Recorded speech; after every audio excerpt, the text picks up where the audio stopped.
Presiden Prabowo berhasil gait investor Qatar bangun 1 juta rumah.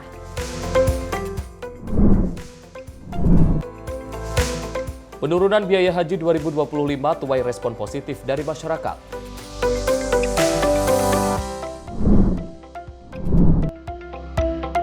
Pemerintah lakukan upaya pencegahan virus PMK.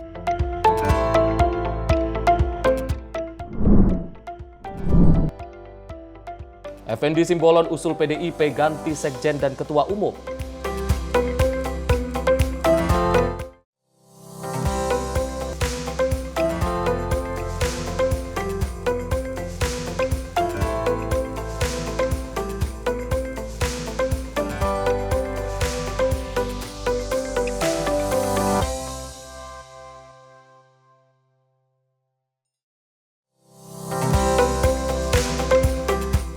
Halo, selamat pagi pemirsa Simpo TV. Selamat pagi Arif. Selamat pagi Sally, bagaimana kabarnya? Sehat. Baik, alhamdulillah. Terkait headline yang telah kita bacakan Arif dan pemirsa, di mana ada kabar gembira untuk masyarakat Indonesia terkhusus sebagai muslim ya, yang akhirnya ibadah haji untuk harga di tahun 2025 mengalami penurunan. Benar sekali, tapi selain kabar gembira ada juga kabar yang kurang gembira, di mana ini ada virus PMK, virus baru yang masuk ke Indonesia. Namun ini pemerintah mengaku ataupun menyarankan masyarakat untuk jangan khawatir karena ini lebih seperti ke virus biasa dan mudah-mudahan tidak merata dan juga mudah-mudahan cepat tertangani. Dan informasi lainnya akan kami hadirkan di Menyapa Pagi kali ini bersama saya Sally Sregar. Dan saya Arif Rifai, kita simak bersama, inilah Menyapa Pagi Simpo TV.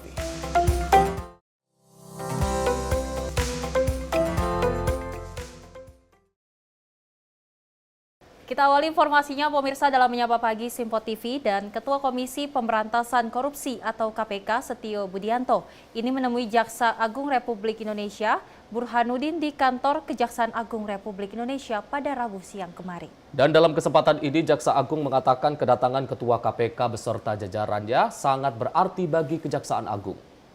Rabu siang Ketua Komisi Pemberantasan Korupsi atau KPK Setio Budianto menemui Jaksa Agung Republik Indonesia, ST Burhanuddin, di kantor Kejaksaan Agung Republik Indonesia. Pertemuan antar keduanya membahas mengenai sinergitas dalam pemberantasan korupsi, salah satunya poin tentang pemilihan aset. Dalam kesempatan, Jaksa Agung, Sinitiar Burhanuddin, menyebut kunjungan itu sebagai langkah strategis untuk memperkuat sinergi antar KPK dan Kejaksaan Agung.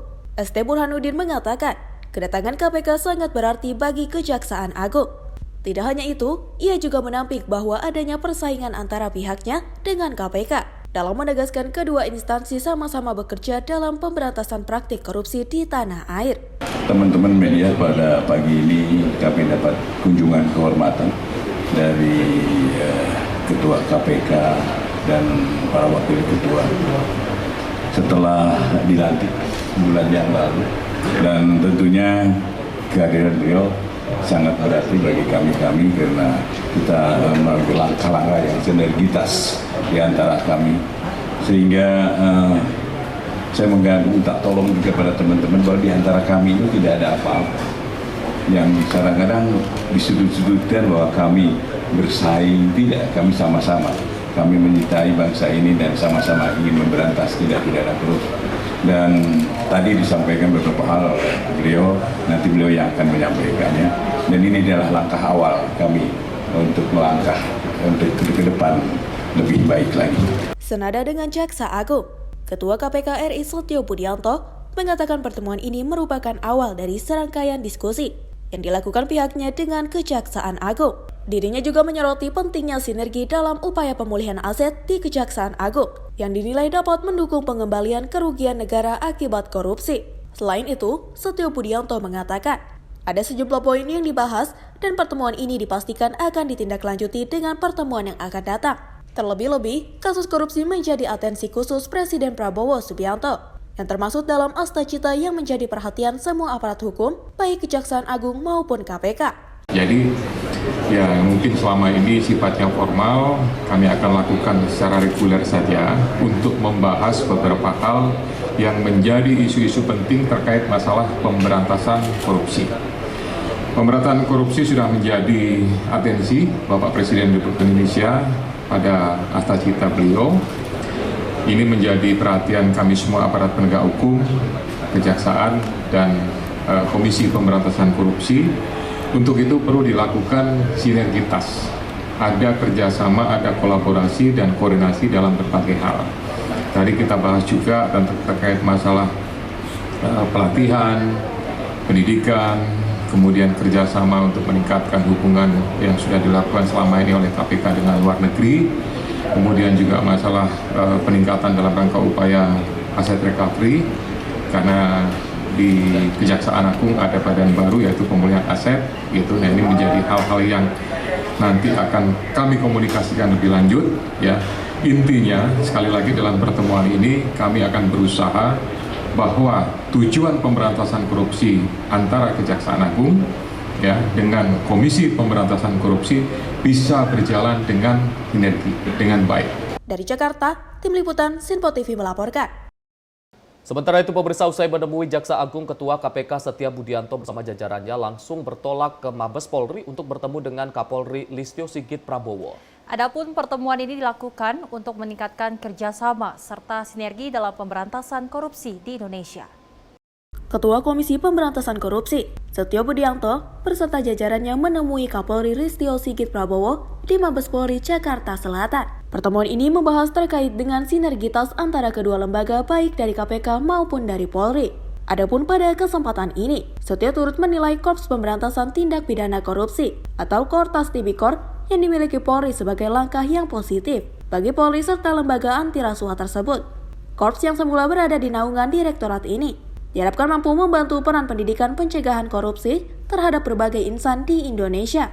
Kemudian beberapa hal teknis yang kami bahas juga terkait kegiatan pagi ini adalah dalam rangka upaya meningkatkan sinergitas antara Komisi Pemberantasan Korupsi dengan Kepolisian Negara Republik Indonesia. Saya kira ini seiring dengan adanya pembentukan Kortas Tipikor di Polri, ini tentu menjadi sesuatu yang positif bagi Komisi Pemberantasan Korupsi. Mengenai kehadiran Setio Budianto ke Mabes Polri, Kapolri Listio Sigit Prabowo turut mengatakan pertemuan ini menjadi awal positif bagi keduanya, serta menjadi simbol peningkatan kerja dalam upaya membasmi praktik rasuah di Indonesia. Saya tentunya mengucapkan selamat dan juga terima kasih atas kunjungan dari pimpinan KPK ke Mabes Polri, dan tentunya ini merupakan awal dari sinergitas yang akan terus kita tingkatkan. Dengan adanya keberadaan Kortas Tipikor, ini tentunya justru akan semakin memperkuat kerjasama dan sinergitas kita dalam hal pencegahan dan pemberantasan tindak pidana korupsi. Listio juga menyorot soal kerjasama antar kedua lembaga yang akan berakhir akan segera ditangani dan ditambah apabila ada yang perlu dilakukan. Proses pertemuan ini juga dilakukan terlebih dengan salah satu program Astacita milik Presiden Prabowo, yakni pemberantasan korupsi yang masif di Indonesia. Dari Jakarta, Max, juru kamera Azizul Hakim, Tim Liputan Sinpo TV.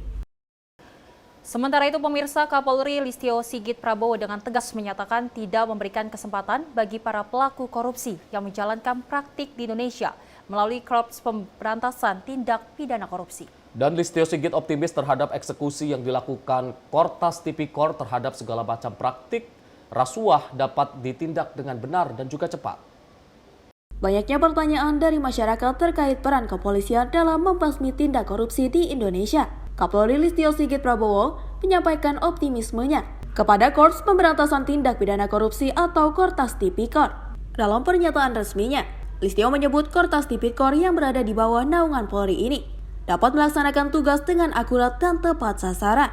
Adapun Listio menyoroti aset yang didapat dari hasil operasi ke depannya akan dilakukan pemulihan aset, sehingga nantinya akan masuk ke kantong negara. Sebagai Kapolri, Listio dengan tegas mengatakan tidak akan pandang bulu terhadap pelaku-pelaku yang berhasil diringkus Kortas Tipikor, meskipun penjabat sekalipun. Saya memiliki optimisme bahwa Satgasus atau Kortas Tipikor ini betul-betul bisa melaksanakan tugasnya dengan baik, karena saya tahu satu persatu integritas dari rekan-rekan yang ada di Kortas Tipikor. Yang kedua, tentunya dalam hal penanganan kasus-kasus, tentunya kita akan berusaha untuk mengoptimalkan recovery aset sehingga hasil-hasil kejahatan yang kemudian itu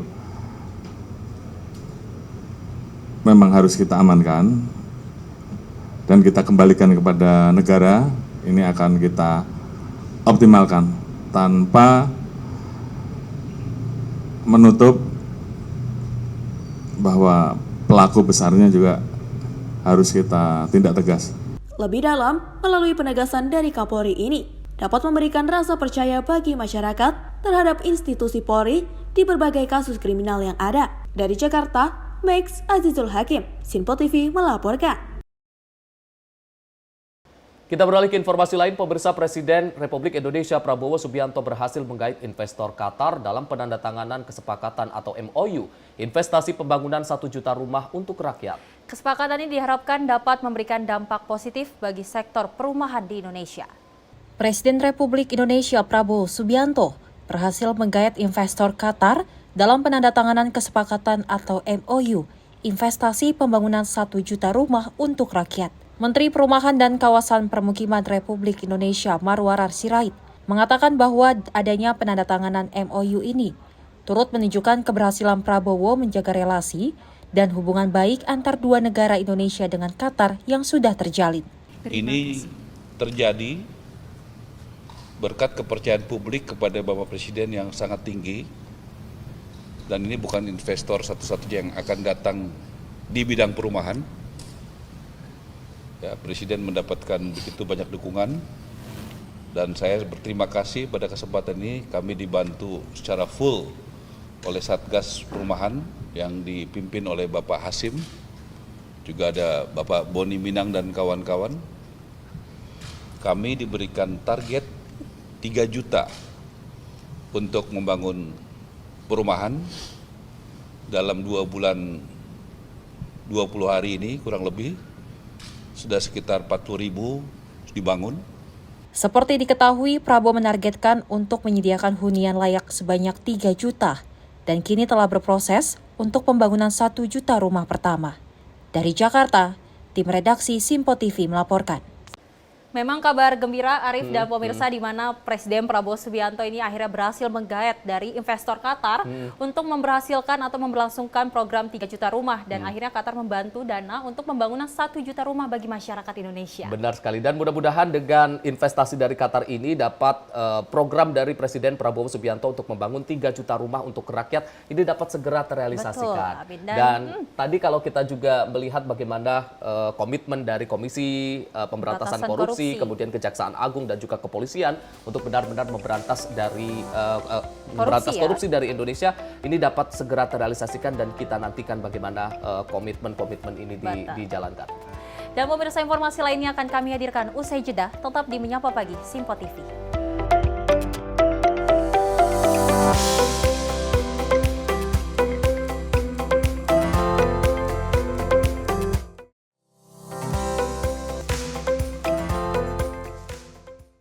Halo, selamat pagi pemirsa Sinpo TV. Selamat pagi Andi. Selamat pagi, Fen. Beragam informasi terbaru hadir menemani Anda sebelum memulai hari. Itu memang dari Menteri Perhubungan juga mendukung, Betul. dari Menteri Keuangan juga mendukung, dan kita sebagai masyarakat pun juga Harus mendukung. Mengangkat isu yang tengah menjadi pembicaraan paling hangat. Semarakan pagi Anda bersama Menyapa Pagi. Setiap Senin hingga Jumat pukul 6 pagi. Hanya di Sinpo TV. Halo, selamat malam pemirsa. Senang sekali rasanya kami mengisi ruang informasi Anda. Akhiri aktivitas Anda dengan rangkuman perkembangan peristiwa yang terjadi sepanjang hari. Sebelumnya kita saksikan ada sekitar 3.000 tamu undangan, sementara di Ibu Kota Nusantara ini ada sekitar 2.000 tamu undangan. Rangkaian informasi nasional dan mancanegara dirangkum sebagai penutup hari dalam Menyapa Malam. Setiap Senin hingga Jumat pukul 8 malam, hanya di Sinpo TV. Kami hadir dengan rangkaian informasi dari berbagai penjuru dunia. Topik dan isu yang tengah menjadi sorotan mancanegara dikemas dengan lengkap untuk Anda.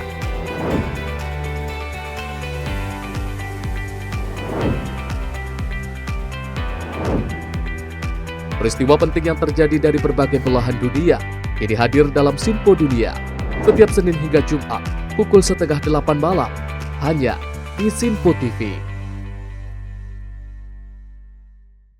Halo pemirsa, kami kembali hadir dengan sejumlah informasi yang kami himpun dari berbagai penjuru dunia. Rangkaian informasi yang membuat akhir pekan Anda begitu bermakna. Sebuah kelompok di Afrika Selatan memberikan layanan pertunjukan film dengan tenaga surya. Berita yang menjadi sorotan media dari dalam dan luar negeri.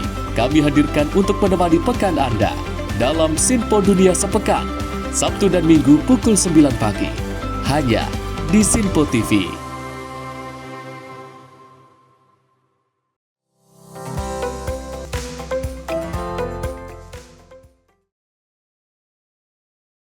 Halo, selamat pagi pemirsa, Anda kembali menyaksikan Menyapa Pagi Simpo TV. Pemirsa, Ketua Komisi Pemilihan Umum atau KPU Jakarta Wahyu Dinata bersama dengan komisioner lainnya ini mengunjungi kediaman calon wakil gubernur Jakarta terpilih Rano Karno, Dul, Selasa petang. Kunjungan tersebut dilakukan dalam rangka mengantar undangan resmi penetapan pasangan terpilih Pramono Anung dan Rano Karno sebagai gubernur dan wakil gubernur terpilih periode 2024 hingga 2029. Kedatangan rombongan Komisi Pemilihan Umum DKI Jakarta disambut langsung oleh Rano Karno dan langsung menuju ke dalam rumah Dul untuk menyantap hidangan masakan khas Betawi yang telah disiapkan dan melakukan pertemuan tertutup. Usai melakukan pertemuan, rombongan KPU Jakarta bersama cagup terpilih keluar menemui para awak media yang telah menanti di luar. Ketua KPU DKI Jakarta Wahyu Dinata mengatakan, kedatangannya ke Bengkel Dul untuk menyerahkan langsung undangan penetapan pasangan terpilih. Hari ini KPU DKI menggenapi kunjungan kami ke beberapa pasangan calon. Kebetulan ini Bang Doni yang terakhir nih kita kasih undangan karena baru dapat konfirmasi kemarin ya Bang ya. Kemarin konfirmasi dan kami di sini mengantarkan langsung memang semua pasangan calon dan Forkopimda dan Komisi DKI Jakarta. Dan kami memastikan nanti penetapan tetap akan dilaksanakan tanggal 9 Januari 2024 dan 2025 dan insya Allah nanti teman-teman kalau mau hadir silahkan seperti biasa prosedurnya yang terregistrasi dulu di insya Allah di Hotel Pullman ya, dimulai dengan makan siang ya, yang Pullman Central Park ya, nanti tadi agenda kami mengantarkan itu sekaligus memastikan Bang Dul hadir ya. Karena kalau kita datang terus nggak hadir ya. Nah beberapa pasangan calon juga sudah memastikan hadir ya. Mas Prat kemarin juga datang hadir, insya Allah Bang Dul hadir. Sementara itu, calon wakil gubernur Jakarta terpilih di Pilkada 2024 Rano Karno atau Dul memastikan akan menghadiri rapat pleno penetapan gubernur wakil gubernur Jakarta terpilih yang digelar Komisi Pemilihan Umum DKI Jakarta. Dul mengaku kegiatan penetapan pasangan kepala daerah terpilih ini telah ia tunggu-tunggu. Menurutnya, hal ini menjadi tanda kemenangan resmi dirinya dan Pramono Anung di Pilgub Jakarta. Penetapan dan pasti insya Allah saya hadir karena kebetulan insya Allah tanggal 12 juga saya melakukan pada umroh. Jadi ini bagian dari perjalanan terakhir lah dari pilkada ini yang kita tunggu betul-betul. Kita tidak bertanya tentang apa yang kita dilantik, tapi penetapan ini bagi kita satu kepastian. Satu fase sudah selesai dan kita menghadapi fase lain. Jadi sekali lagi saya ucapkan terima kasih kepada teman-teman KPUD yang bekerja sangat profesional dan mudah-mudahan hasil yang bisa dicapai di Jakarta ini bisa itu aja sebetulnya. Sebelumnya, Wahyu bersama komisioner KPU Jakarta lainnya bertandang ke kediaman calon gubernur terpilih Jakarta, Pramono Anung. Mereka menyerahkan undangan resmi penetapan. Komisi Pemilihan Umum atau KPU DKI Jakarta menyatakan bahwa penetapan gubernur dan wakil gubernur terpilih Pilkada Serentak 2024 akan dilaksanakan pada Kamis mendatang. Dari Jakarta, kontributor Simpo TV melaporkan. Sementara itu pemirsa, Menteri Pertanian Republik Indonesia Andi Amran Sulaiman ini meninjau panen padi dan irigasi di Bangkalan, Jawa Timur pada Selasa 7 Januari 2025. Dengan teknologi modern seperti combine harvester dan juga pompanisasi, produktivitas padi di Bangkalan meningkat hingga 51%. Menteri Pertanian RI Andi Amran Sulaiman bersama Wakil Menteri Dalam Negeri RI Bima Arya Sugiharto meninjau panen padi dan irigasi di Bangkalan, Jawa Timur pada Selasa 7 Januari 2025. Keduanya menyaksikan sendiri semangat petani di Bangkalan, Jawa Timur yang luar biasa. Dengan teknologi modern seperti kombin harvester dan pompanisasi, produktivitas padi di Bangkalan meningkat hingga 51%. Melalui caption di akun sosial medianya, dijelaskan bahwa dari tanam 1 kali menjadi 3 kali. Hasilnya kini surplus pangan hingga 8 bulan ke depan. Hal ini menunjukkan bahwa kolaborasi dan inovasi adalah kunci. Ini luar biasa. Pak, saya bangga dengan Bupati Bangkalan. Saya dengan Pak Wamen menikmati naik di combine harvester. Ini bantuan 2024 dan peningkatan produksinya luar biasa. Yang dulunya 49.000 hektar 2023 sekarang mencapai 50.000 hektar lebih, dan 2025 rencana luasannya mencapai, karena IP-nya naik, tanam 1 kali menjadi 3 kali, menjadi 74.000 hektar. Ini luar biasa, peningkatannya luar biasa. Tim redaksi Sinpo TV melaporkan. Pemirsa, Zudan Arif Fakrullah resmi dilantik menjadi Kepala BKN pada Selasa kemarin di kantor BKN Pusat Jakarta. Pelantikan ini pemirsa sekaligus juga sebagai momentum pembaharuan bagi BKN setelah 10 tahun yang lalu pelantikan Kepala BKN terakhir dilakukan. Zudan selaku Kepala BKN yang baru dilantik menyampaikan 3 fokus utama dalam menjalankan tugas barunya, seperti mewujudkan reformasi birokrasi, meritokrasi, dan peningkatan kualitas layanan publik. Dalam wawancara pelantikannya, juga menyampaikan pentingnya kesamaan visi BKN dengan Kementerian Pendayagunaan Aparatur Negara dan Reformasi Birokrasi atau PAN-RB. Kepada Prof. Zudan, selamat atas pelantikannya menjadi Kepala BKN. Tentunya ini sesuatu hal yang membanggakan. Tentunya kolaborasi antara PAN-RB dan BKN akan semakin lebih ditingkatkan karena kami punya aset program yang sama. Tentunya sebagai bagian daripada paguyuban PAN-RB kita akan terus kolaborasi. Sekali lagi Prof. Zudan, selamat. Saya senang banget ini, saya bangga banget Prof. Zudan kita bisa bersama-sama memajukan reformasi birokrasi. Menteri PAN-RB Rini Widiantini secara resmi melantik Kepala BKN yang baru, juga menekankan 5 poin penting dalam mewujudkan pemerintahan yang akuntabel dan transparan. Tidak hanya itu, Menteri PAN-RB juga mengucapkan selamat kepada Zudam atas terpilihnya menjadi Kepala BKN dan memaparkan harapannya. Usai dilantik, Kepala BKN langsung memimpin rapim bersama dengan para pejabat pimpinan tinggi media dan pejabat pimpinan tinggi Pratama BKN guna membahas sejumlah pekerjaan. Salah satunya terkait rekrutmen calon aparatur sipil negara atau CASN 2024 yang saat ini masih berlangsung. Sebagai informasi, sebelum dilantik menjadi Kepala BKN, Zudan Arif menjabat sebagai Sekretaris Badan Nasional Pengelola Perbatasan Direktur Jenderal Kependudukan dan Pencatatan Sipil Kementerian Dalam Negeri, serta mendapat kepercayaan sebagai penjabat Gubernur Sulawesi Selatan dan penjabat Gubernur Gorontalo. Tim redaksi Sinpo TV melaporkan. Kita beralih ke informasi lainnya pemirsa, di mana Majelis Ulama Indonesia mengapresiasi Panja DPR yang telah berhasil menurunkan biaya haji tahun 2025 secara signifikan. MUI berharap baik Badan Penyelenggaraan Ibadah Haji maupun Badan Pengelola Keuangan Haji dapat membuat skema pembiayaan yang berkelanjutan agar proses penyelenggaraan ibadah haji di tanah air dapat berjalan dengan baik. Pemerintah bersama DPR telah menetapkan biaya perjalanan ibadah haji tahun 2025 sebesar 89 juta per jamaah dan 55 juta yang tanggung oleh jamaah. Jumlah itu mengalami penurunan dibanding tahun lalu yang mencapai 93 juta dan 56 juta yang dibebankan kepada jamaah haji.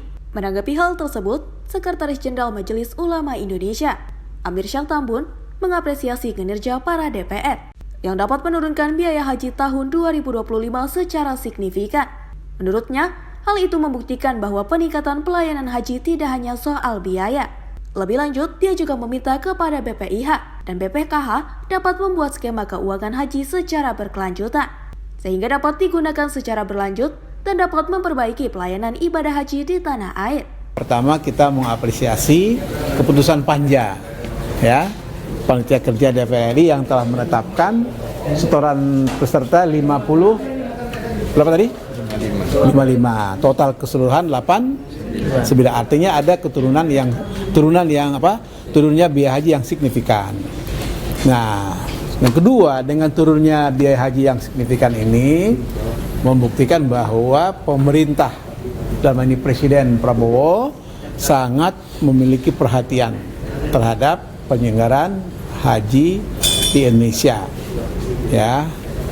Nah, yang ketiga, tentu turunnya biaya ini tidak mempengaruhi atau tidak memiliki konsekuensi ya turunnya pelayanan. Kenapa? Karena kualitas pelayanan itu semata-mata tidak ditentukan oleh pembiayaan, tetapi pelayanan itu sangat ditentukan oleh komitmen pemerintah bersama stakeholder, yaitu pihak maskapai, pihak hotel, dan termasuk pihak-pihak lain, sehingga penyelenggaraan haji ini kita harapkan semakin hari semakin meningkat.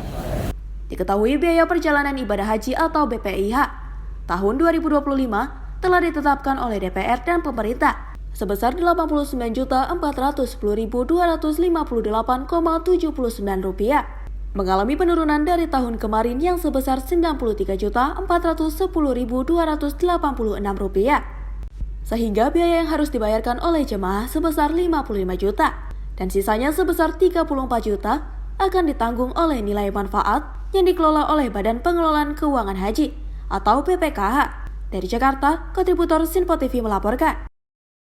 Sementara itu, pemirsa, pimpinan DPR Dasko mengapresiasi keputusan DPR bersama pemerintah yang mampu menurunkan biaya penyelenggaraan ibadah haji tahun 2025. Dan Dasko menilai hal ini sangat memperhatikan masyarakat, khususnya jamaah, sehingga tidak memberatkan untuk menunaikan ibadah haji. DPR bersama pemerintah berhasil menurunkan biaya penyelenggaraan ibadah haji sebesar Rp89,4 juta dari tahun sebelumnya sebesar Rp93,4 juta.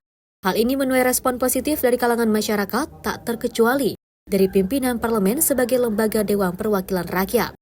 Wakil Ketua DPR Dasko mengapresiasi keputusan tersebut yang dinilai berhasil meringankan beban masyarakat yang ingin menunaikan ibadah haji di tahun 2025. Ini kan baru sehari, tapi ya rata-rata ya kita melihat bahwa dengan adanya penurunan ini tentunya diapresiasi karena dengan penurunan tentunya kan lebih ringan. Dari Jakarta, Fahrizal Ahmad Amin, Sinpo TV melaporkan. Ada informasi menarik lainnya pemirsa, di mana program Presiden Prabowo Subianto 2025 berupa fasilitas pengecekan kesehatan atau medical check-up secara gratis menjadi kepedulian pemerintah terhadap kesehatan masyarakat. Menteri Kesehatan Budi Gunadi Sadikin menyebut program ini segera diluncurkan dalam waktu dekat. Hal tersebut disampaikan oleh Menteri Kesehatan Budi Gunadi Sadikin usai melepas sejumlah tenaga kesehatan Indonesia ke RRT dan Jepang Senin pagi. Budi Gunadi Sadikin mengatakan program ini bertujuan agar masyarakat dapat menjaga kesehatan, mencegah berbagai jenis penyakit sejak dini, dan mengurangi risiko kecacatan hingga kematian. Fasilitas medical check-up gratis akan diberikan berdasarkan kelompok usia masyarakat mulai dari balita, remaja, dewasa, hingga lansia. Sehingga pemeriksaan ini bukan hanya cek tensi darah saja, melainkan pemeriksaan kesehatan dasar yang mencakup 14 penyakit. Bahkan, khusus wanita dalam program medical check-up gratis akan mendapatkan layanan pemeriksaan penyakit yang dialami wanita, seperti kanker payudara dan kanker leher rahim. Upaya ini sebagai perlindungan masa depan wanita dari gejala penyakit tersebut. Program ini bekerja sama dengan berbagai layanan kesehatan milik pemerintah, sehingga masyarakat dapat datang ke puskesmas terdekat dan menunjukkan kartu identitas berupa KTP untuk membuktikan tanggal ulang tahun. Check-up gratis, Pak, itu mekanisme seperti apa, Pak? Medical check-up gratis segera akan kita luncurkan dan itu akan dibagi by usia. Jadi di bawah balita medical check up-nya sebenarnya screening ini. Beda dengan medical check up yang teman-teman lakukan di rumah sakit karena itu untuk golongan menengah ke atas ya. Ini bayangkan untuk seluruh masyarakat Indonesia. Jadi beda itu ya dengan yang seperti yang dilakukan di rumah sakit ini dilakukan di puskesmas untuk kelompok balita. Jadi baru lahir pun ada tuh screeningnya harus dilakukan. Kemudian anak-anak, remaja karena beda screeningnya. Kemudian dewasa dan juga lansia. Karena screeningnya berbeda-beda karena jenis penyakit yang diperiksanya juga berbeda-beda. Nah screeningnya dilakukannya di mana? Screening ini dilakukannya di fasilitas layanan kesehatan primer. Karena tujuannya apa? Kalau bisa mengidentifikasi potensi penyakit. Jadi jaga agar tetap sehat. Kalau ada potensi, oh ini bisa menjadi penyakit, itu diintervensi duluan. Ya, supaya kalau bisa jangan sampai sakit. Seperti diketahui, fasilitas tersebut merupakan program kado ulang tahun yang dilaksanakan pemerintah Presiden Prabowo dengan menggunakan anggaran APBN 2025 yang mencapai 3,2 triliun. Bentuk kepedulian pemerintah terhadap kesehatan masyarakat. Dari Jakarta, kontributor Sinpo TV melaporkan. Pemirsa, petugas dari Dinas Pertanian, Pangan, dan Perikanan atau Dispertan PP Kabupaten Karanganyar, Jawa Tengah melakukan penyemprotan desinfektan di kawasan Pasar Hewan Sapi Karangpandan.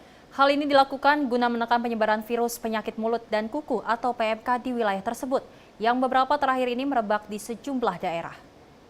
Untuk menekan penyebaran virus PMK yang menjangkit hewan sapi, berbagai upaya dilakukan petugas terkait. Seperti yang dilakukan petugas dari Dispertan Kabupaten Karanganyar ini. Setiap harinya terus memberikan semprotan disinfektan pada hewan sapi yang berada di Pasar Sapi Karangpandan. Dengan seksama petugas memberikan semprotan disinfektan ke hewan sapi satu persatu.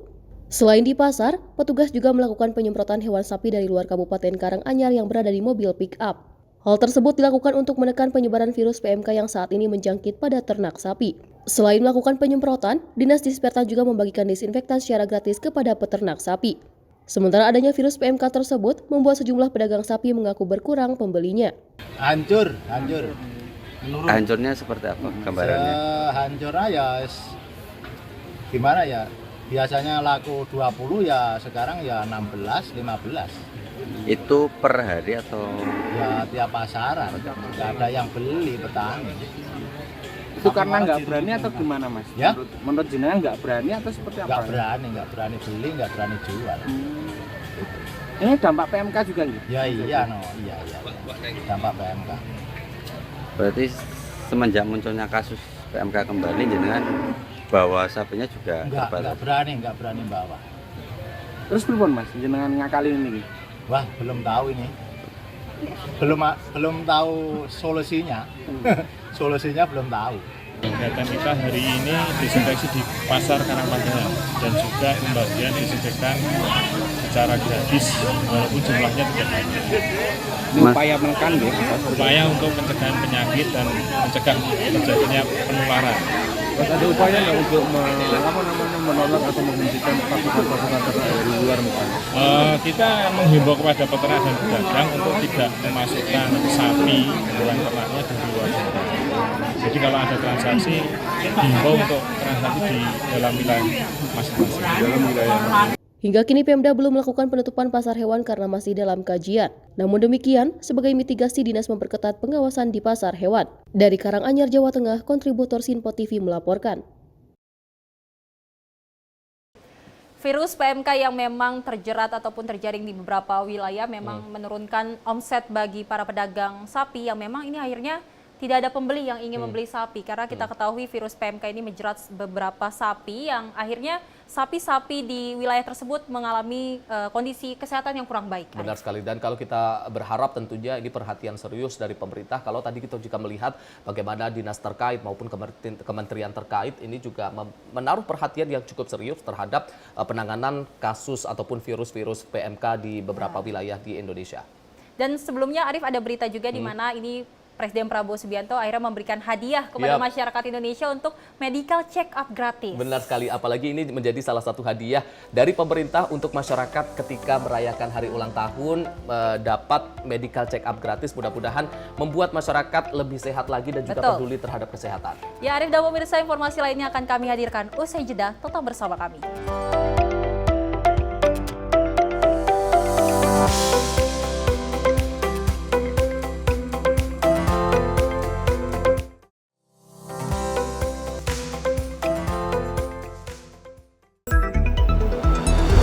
Jadilah yang pertama mengetahui perkembangan terkini seputar informasi dari lembaga parlemen. Punya data nasional, tidak ada satupun backup berarti kan? Tiba-tiba ada putusan yang nggak masuk akal dan seperti ini gitu. Kita biarkan rekomendasi kepada KPK, periksa! Kami hadirkan informasi paling akurat untuk mengawal setiap informasi dalam rapat komisi dan paripurna. Tentunya bersama saya Andi Rezaldi yang telah kami rangkum dalam program Sinpo Parlemen. Saya Arif Rifani. Saksikan Sinpo Parlemen setiap Sabtu pukul 6 pagi hanya di Sinpo TV. Pemirsa, Sinpo TV kembali hadir menemani Anda dengan berbagai informasi yang telah kami rangkum dalam sepekan.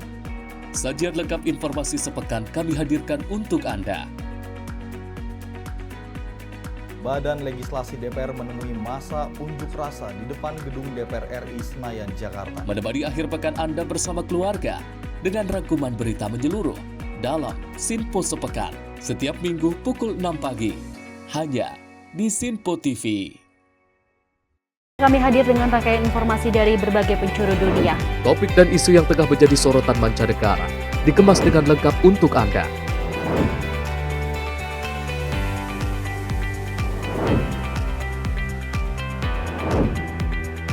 Peristiwa penting yang terjadi dari berbagai belahan dunia ini hadir dalam Sinpo Dunia setiap Senin hingga Jumat pukul 7:30 malam hanya di Sinpo TV. Halo pemirsa, kami kembali hadir dengan sejumlah informasi yang kami himpun dari berbagai penjuru dunia. Rangkaian informasi yang membuat akhir pekan Anda begitu bermakna. Sebuah kelompok di Afrika Selatan memberikan layanan pertunjukan film dengan tenaga surya. Berita yang menjadi sorotan media dari dalam dan luar negeri, kami hadirkan untuk menemani pekan Anda dalam Sinpo Dunia Sepekan, Sabtu dan Minggu pukul 9 pagi, hanya di Sinpo TV.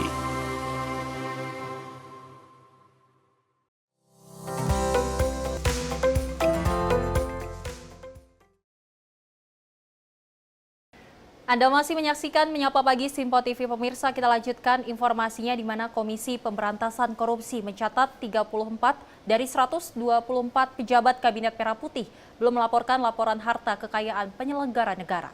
Juru bicara KPK Tessa Mahardika ini mengingatkan pejabat Kabinet Merah Putih untuk tidak menunggu hingga batas waktu pelaporan pada 21 Januari 2025. Ditemui di Gedung Merah Putih KPK, jubir KPK Tessa menyebut pelaporan yang mendekati batas waktu menimbulkan potensi gangguan teknis pada website pelaporan LHKPN sehingga khawatir pejabat tidak dapat mengakses laman pelaporan KPK ini. Tessa menganjurkan pejabat negara melakukan pelaporan awal agar bisa lebih fokus menjalankan tugas negara. Jubir KPK ini juga mengimbau agar laporan LHKPN harus mencantumkan aset sesuai fakta yang ada. Ada berapa menteri yang belum? 34. Baik, di kesempatan ini saya menghimbau kepada kepala lembaga, baik itu kementerian, kepala lembaga yang sudah dilantik oleh Bapak Presiden, untuk dapat segera melaporkan LHKPN melalui saluran-saluran yang ada, karena pada tanggal 21 Januari itu menjadi batas akhir. Ya, kita tidak mengharapkan semuanya melaporkan di tanggal 20 atau 21. Khawatirnya nanti ada traffic ya, kenaikan traffic sehingga pelaporan tersebut tidak bisa masuk. Jadi kita menghimbau agar mulai sekarang segera disiapkan dan segera dilaporkan, sehingga beliau-beliau dalam melaksanakan tugas sudah tidak lagi dipusingkan dan dipikirkan tentang LHKPN. Dan harapan KPK, konten atau isi dari LHKPN yang dilaporkannya memang sesuai dengan fakta di lapangan. Demikian. KPK siap melakukan pendampingan dan bantuan jika ada penyelenggara negara yang kesulitan dalam mengisi LHKPN. Sementara itu, belum ada instrumen hukum bagi KPK untuk pemberian sanksi kepada penyelenggara negara yang terlambat atau tidak melaporkan LHKPN. KPK mengembalikan kepada kebijakan masing-masing kementerian lembaga. Dari Jakarta, Dio Malau, Sinpo TV melaporkan. Sementara itu, pemirsa, penyidik dari Komisi Pemberantasan Korupsi KPK melakukan penggeledahan di kediaman Sekretaris Jenderal Partai Demokrasi Indonesia Perjuangan PDIP, Hasto Kristianto, di Kota Bekasi, Jawa Barat pada Selasa sore. Dalam proses penggeledahan ini, pemirsa, petugas dari kepolisian melakukan penjagaan ketat di depan rumah Hasto. 8 penyidik KPK melakukan penggeledahan di rumah kediaman Hasto yang berada di Taman Villa Kartini, Blok G nomor 18, Kelurahan Margahayu, Kota Bekasi, Jawa Barat, pada Selasa sore selama 3 jam. Penyidik datang menggunakan 8 mobil minibus. Puluhan petugas dari kepolisian dengan menggunakan senjata api juga melakukan penjagaan ketat di depan rumah Hasto. Tidak hanya pihak kepolisian, petugas anggota Satuan Tugas Cakrabuan dari Partai PDI Perjuangan melakukan penjagaan di depan rumah Hasto. Kuasa hukum DPP PDIP Johannes Tobing menjelaskan, Dari penggeledahan yang dilakukan penyidik KPK hanya menyita 1 flash disk dan 1 buku kecil. Hari ini kami coba mendampingi sebagai kuasa dari Pak Pastor yang diperjuangkan. Jam dari persis kita telepon bahwa penyidik KPK akan melakukan penggeledahan ke rumah Pak Sekjen. Maka kami juga coba jam 3 datang langsung untuk melihat penggeledahan yang dilakukan oleh penyidik KPK. Kita cuma dapat dapat 1 flash disk sama 1 buku kecil tulisannya dari Mas Kusnadi. Itu aja. Yang 1 koper di bawah itu apa? Yang kita terima sebagai berita penyitaan barang ada 2 seperti itu. Menurut mereka itu ada dugaan keterkaitan perkara. Berapa flash disk, Pak? Cuma 1. Tapi sempat dilihat dulu nggak Pak isi flash disknya? Tentu dong, kan semua yang dibuka di mereka mereka sita, ini saksikan semua. Apa Pak isi flash disk apa Pak? Ya menurut mereka ada, ya kita sejauh ini nggak tahu apa isinya. Menurut mereka ada. Menurut enggak, kalau Pastor masih di Jakarta, masih melaksanakan tugas sebagai sekjen partai. Sudah kita terima nanti tanggal 13. Tanggal 13. Selain tadi kan mobil sempat digeledah juga, ada yang dibawa? Nggak ada apa-apa. Jadi sebenarnya mereka justru di dalam juga banyakan ngobrol-ngobrolnya, saya lihat banyakan bercanda-bercanda. Nggak ada apa-apa. Artinya tidak ada satu hal-hal yang signifikan terkait mengenai itu. Usai menggeledah rumah Sekretaris Jenderal PDIP, tim penyidik KPK juga membawa 1 koper berwarna hitam yang dimasukkan ke dalam mobil minibus sebelum meninggalkan lokasi. Dari Bekasi, tim kontributor Sinpo TV melaporkan. Dan Komisi Pemberantasan Korupsi membenarkan penggeledahan kediaman rumah Sekjen PDIP Hasto Kristianto di Bekasi, Jawa Barat. Juru bicara KPK tegaskan tidak ada pengalihan isu terkait penggeledahan tersebut, namun demikian dilakukan sesuai profesional, prosedural, dan proporsional. Hal tersebut disampaikan juru bicara Komisi Pemberantasan Korupsi, Tessa Mahardika, saat jumpa pers di Gedung Lembaga Anti Rasuah, Kuningan, Jakarta Selatan. Tessa membenarkan penyidik telah melakukan penggeledahan di kediaman tersangka suap dan perintangan penyidikan buron Harun Masiku, Hasto Kristianto, di Bekasi, Jawa Barat. Namun demikian, atas penggeledahan tersebut, KPK bukan untuk pengalihan isu-isu, melainkan penyidik bekerja secara profesional, prosedur, dan profesional. Ya betul, hari ini ada kegiatan penggeledahan yang dilakukan oleh penyidik di rumah saudara HK di daerah Bekasi. Karena kegiatannya masih berlangsung sampai dengan saat ini, jadi kami belum bisa menyampaikan update hasilnya terlebih dahulu. Namun nanti bila ada informasi tambahan atau ada penyampaian dari penyidik kepada saya selaku jubir, kita akan update lagi ke teman-teman hasilnya seperti apa. Semua kegiatan penggeledahan, penyitaan, dan lain-lain itu bergantung kepada kebutuhan pemenuhan unsur perkara yang ditangani. Jadi penyidiklah yang memiliki penilaian khususnya penggeledahan, kapan bisa dilakukan, di mana tempat-tempatnya, masalah penilaian apakah itu terlambat atau tidak. Kami tidak bisa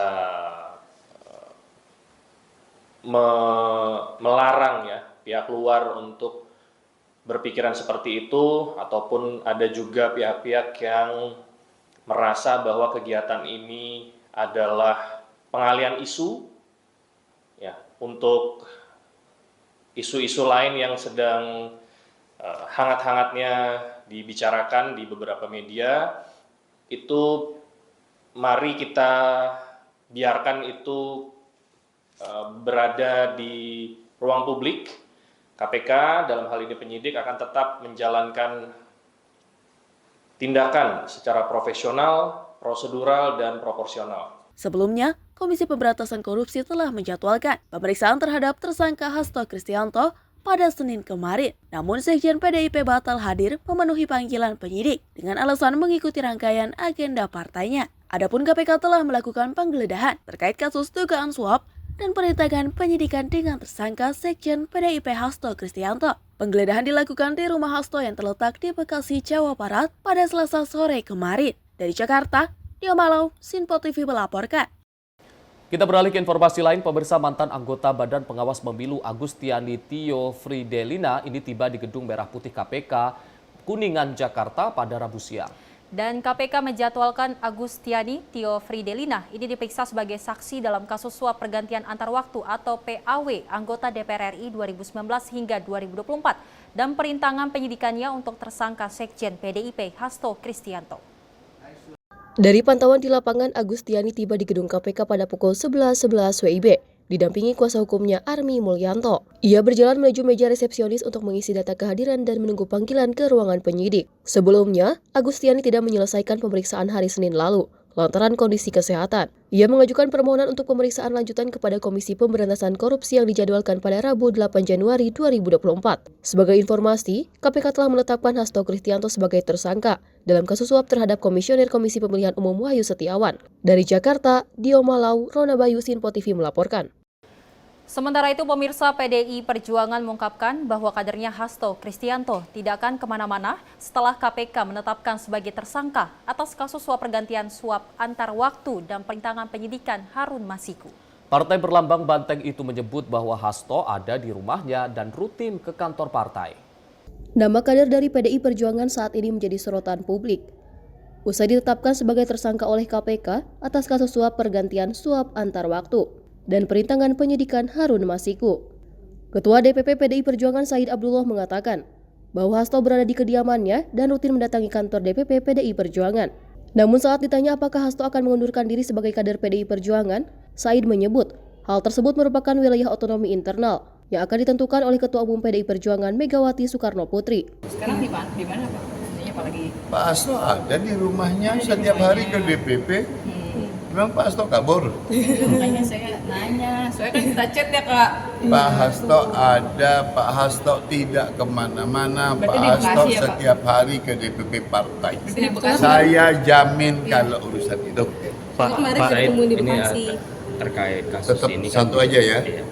Terkait kasus ini juga lagi ramai soal isu pergantian kursi sekjen gitu. Mencuat ada Pak Sekjen, Pak Hasto juga akan mengundurkan diri. Itu kabar-kabar seperti itu apa benar? Apakah akan ada pergantian kursi sekjen? Apakah Pak Hasto akan mengundurkan diri?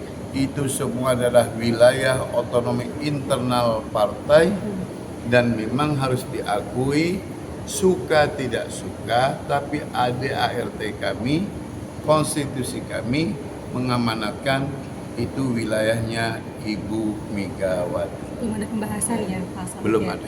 Dari Jakarta, Farizal dan Farizkiano, Sinpo TV melaporkan. Sementara itu, pemirsa, mantan politikus PDI Perjuangan Effendi Simbolon menyebut bahwa status tersangka Sekjen PDI Perjuangan Hasto Kristianto oleh KPK merupakan sebuah petaka besar yang dialami PDI Perjuangan. Dalam hal ini, Effendi mengusulkan agar dilakukan penggantian kepengurusan mulai dari Sekjen hingga Ketum PDI Perjuangan. Mantan politikus PDI Perjuangan Effendi Simbolon angkat bicara terkait penetapan tersangka oleh Sekjen PDI Perjuangan Hasto Kristianto oleh KPK. Menurutnya hal tersebut merupakan petaka besar bagi partai PDI Perjuangan. Ia menilai selama menjadi kader PDI Perjuangan, belum pernah ada posisi tinggi kader partai berlambang banteng itu sebesar kasus Hasto yang kini telah ditetapkan tersangka oleh KPK. Oleh karena itu, dirinya mengusulkan agar dilakukan pergantian kepengurusan partai dari Sekjen hingga Ketua Umum Megawati Soekarno Putri. Ya, itu kan dengan sendirinya. Turut prihatin. Ini petaka yang sangat besar ya buat partai yang lama saya ikut di sana ya. Belum pernah ada tinggi ini posisi ya sebagaimana yang biasa dilakukan. Saya nggak tahu ya Bu Mega gimana, tapi prihatin kita ya harus diperbaharui ya semuanya. Mungkin sampai ke ketua umumnya juga harus diperbaharui. Bukan hanya level sekjen ya. Sudah waktunya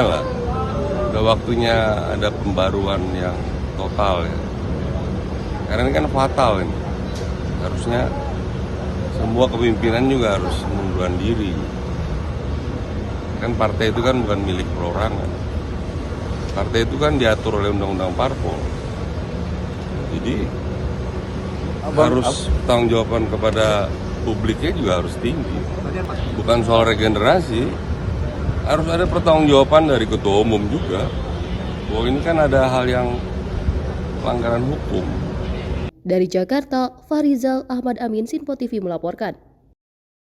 Memang penetapan Hasto Kristianto sebagai tersangka dalam kasus Harun Masiku cukup membuat perhatian publik, Arif dan pemirsa, di mana memang Hasto sendiri sebagai Sekjen PDI Perjuangan ini melihat kita pimpinan yang cukup tinggi akhirnya terjerat kasus yang kita ketahui Harun Masiku di tahun 2019, dan kita lihat banyak sekali akhirnya terungkap bahwasanya Hasto diperiksa dan ada sangkut pautnya di korupsi di Harun Masiku. Benar sekali, dan mudah-mudahan ini kalau kita melihat bagaimana perjalanan dari kasus Harun Masiku mulai dari tahun 2019 hingga tahun 2025, lebih dari 4 tahun, mudah-mudahan dengan adanya penetapan tersangka baru ini titik jelas terkait keberadaan Harun Masiku, keberadaannya di mana akan segera menemui titik terang. Dan kita lihat memang dari PDIP sendiri mengatakan bahwasanya Hasto masih ada di rumah. Jadi untuk penggeledahan dari Hasto Kristianto dilakukan oleh KPK ini kita berharap cepat tuntas kasus dari Harun Masiku yang memang ini menjadi teka-teki terus pada masyarakat Indonesia. Benar sekali, Sally dan juga pemirsa. Pemirsa, kami akan kembali usai jeda dengan informasi-informasi seputar peristiwa-peristiwa terkini yang terjadi di seluruh tanah air. Tetap bersama kami di Menyapa Pagi, Sinpo TV.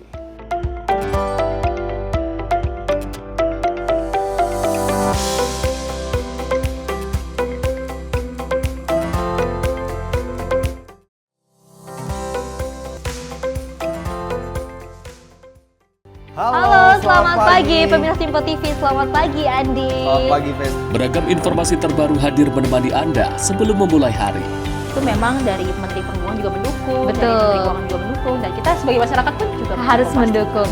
Mengangkat isu yang tengah menjadi pembicaraan paling hangat. Semarakan pagi Anda bersama Menyapa Pagi.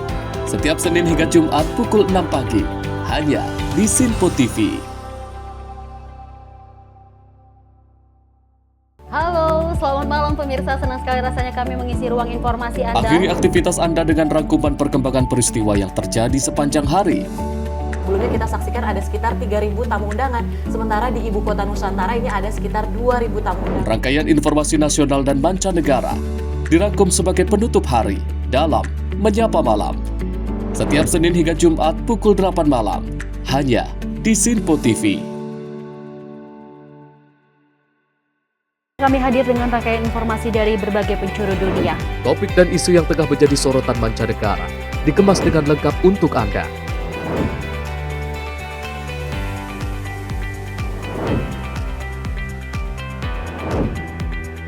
Peristiwa penting yang terjadi dari berbagai belahan dunia ini hadir dalam Sinpo Dunia setiap Senin hingga Jumat pukul 7:30 malam, hanya di Sinpo TV. Halo pemirsa, kami kembali hadir dengan sejumlah informasi yang kami himpun dari berbagai penjuru dunia. Rangkaian informasi yang membuat akhir pekan Anda begitu bermakna. Sebuah kelompok di Afrika Selatan memberikan layanan pertunjukan film dengan tenaga surya. Berita yang menjadi sorotan media dari dalam dan luar negeri, kami hadirkan untuk menemani pekan Anda dalam Sinpo Dunia Sepekan, Sabtu dan Minggu pukul 9 pagi, hanya di Sinpo TV.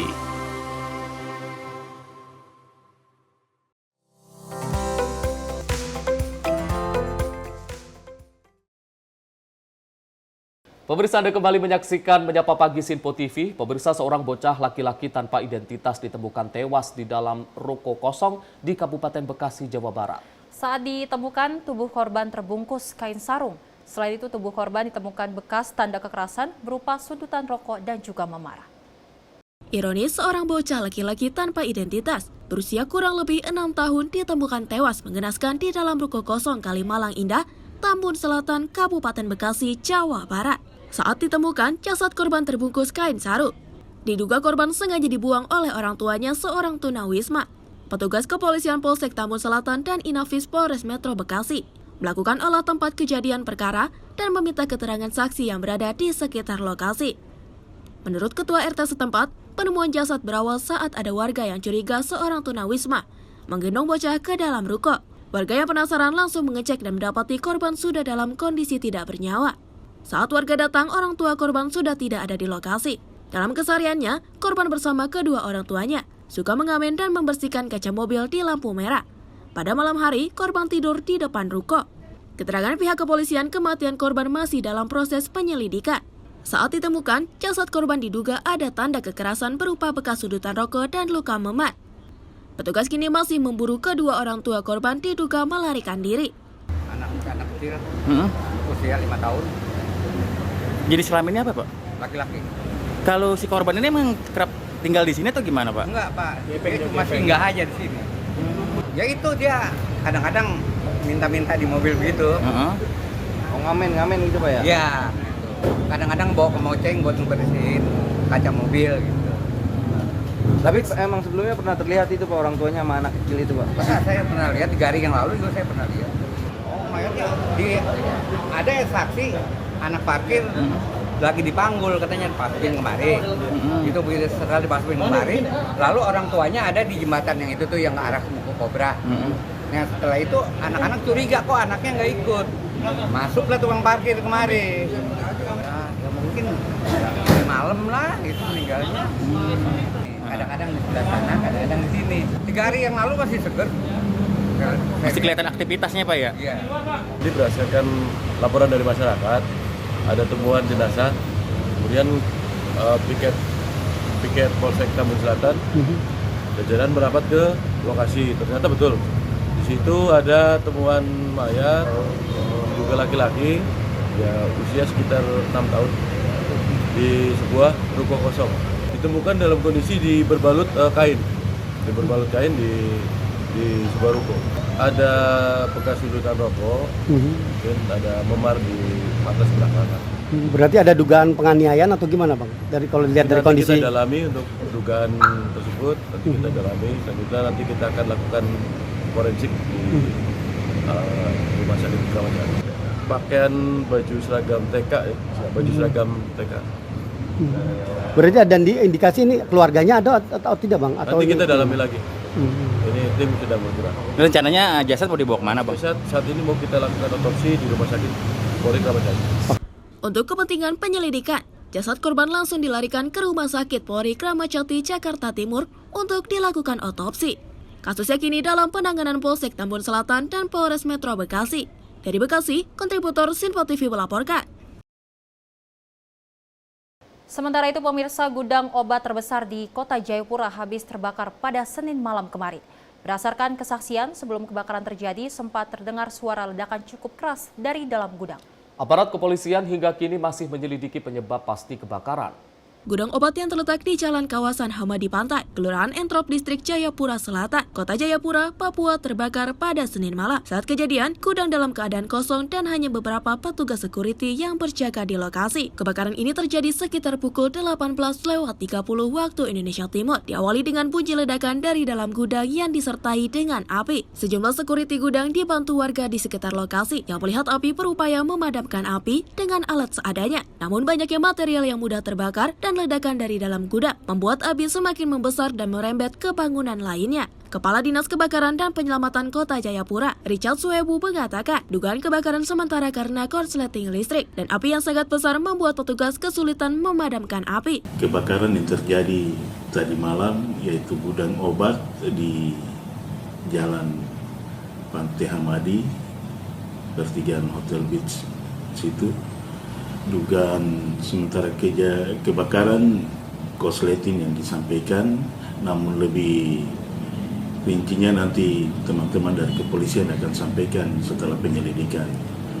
Nah, kejadian yang terjadi jam 6.35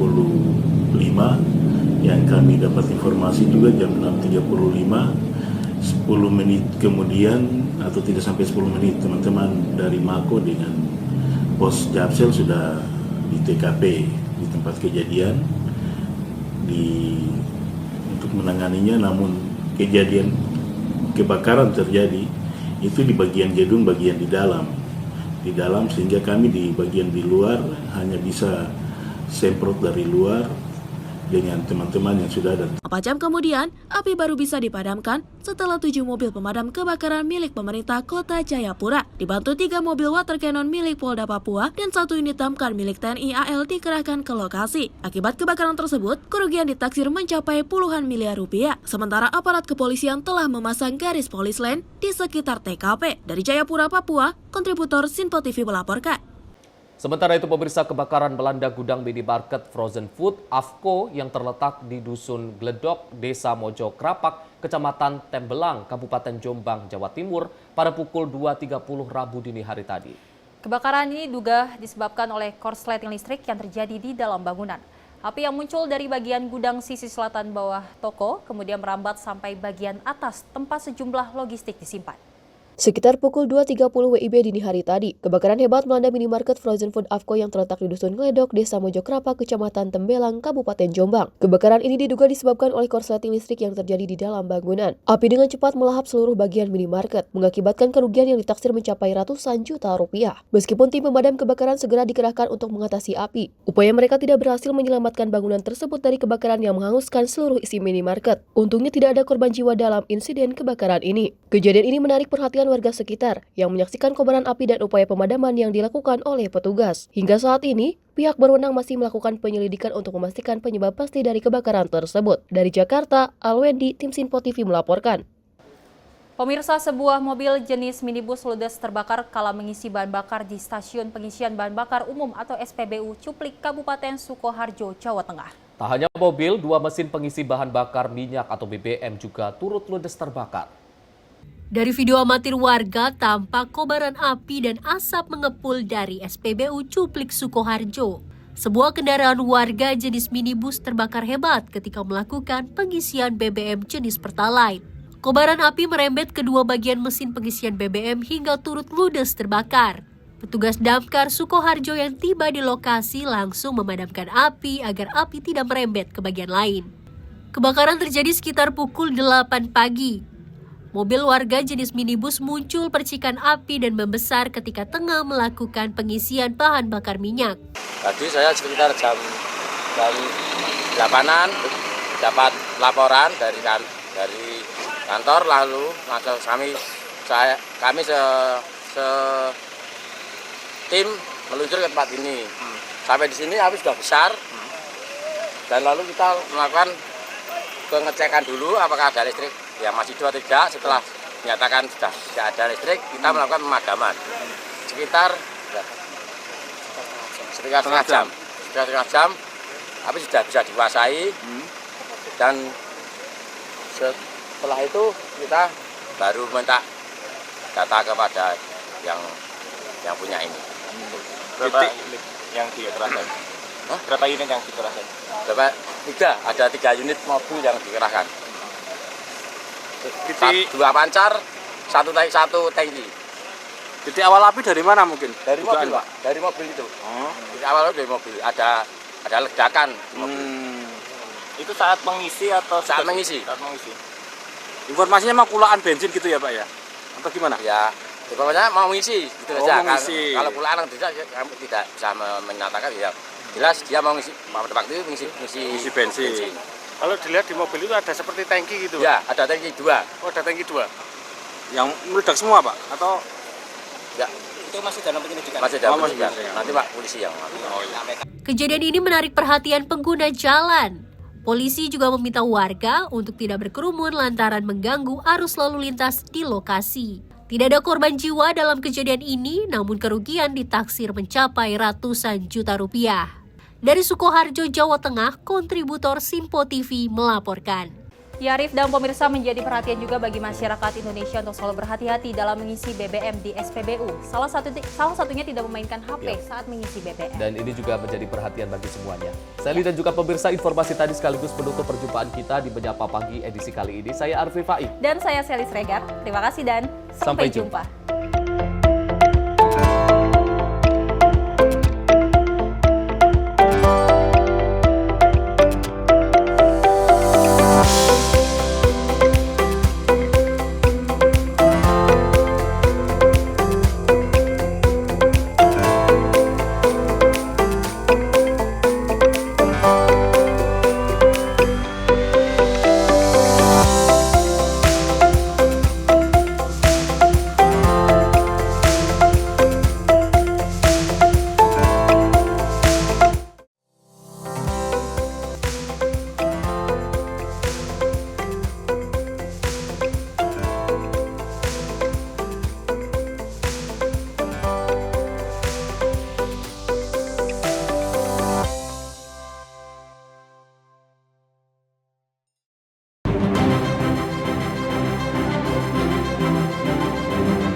Simpo TV, News, Sport, Entertainment.